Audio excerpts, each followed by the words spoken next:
Dancemania 1 was released on April 10th, 1996. It has 19 tracks and sold 480,000 copies by the end of 1996, peaking at number 4 on the Oricon weekly album charts. I know that 500,000 doesn't sound like that much, but in Japan an album only needs to sell 200k to go platinum, so just think about that. You're my Barbie girl in the Barbie world. Life in plastic, it's fantastic. Saying this is a rough start to the series is a little bit of an understatement.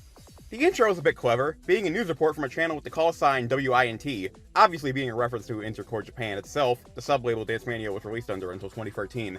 However, I have to admit, a news report describing the sex acts of teenagers is a way to start an album, so I'm definitely docking some points for that. According to the study, 95% of the world's teenagers are still having sex without condoms. What the fuck?! This is why I tell my friends to start with volume 8 or 9, that's when like shit starts to get good. But if you ignore the sex parts, it's pretty alright. I vibe with almost all the songs in the first romp, apart from like 2. After all, how could I hate an album that introduced us to the 2 most recurring artists in the entire series?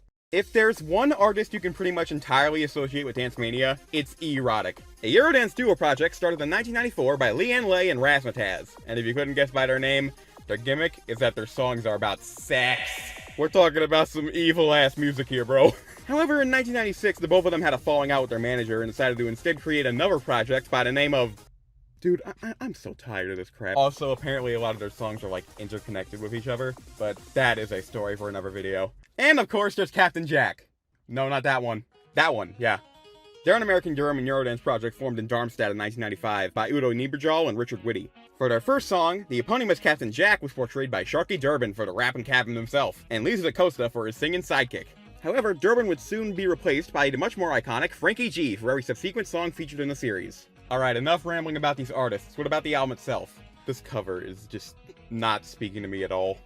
Like, dude, this has no aura whatsoever. However, I do think this logo right here is iconic. It's cool, modern, and they took the Intercord icon and made it the I in the logo. Very nice, super fresh. In the background, we have this disproportionate, featureless, rubbery, blob-like figure. Now, originally, I thought this guy was nameless, but I recently discovered through some very deep research what his true and real name is. His name is... Masashi-kun. Cute!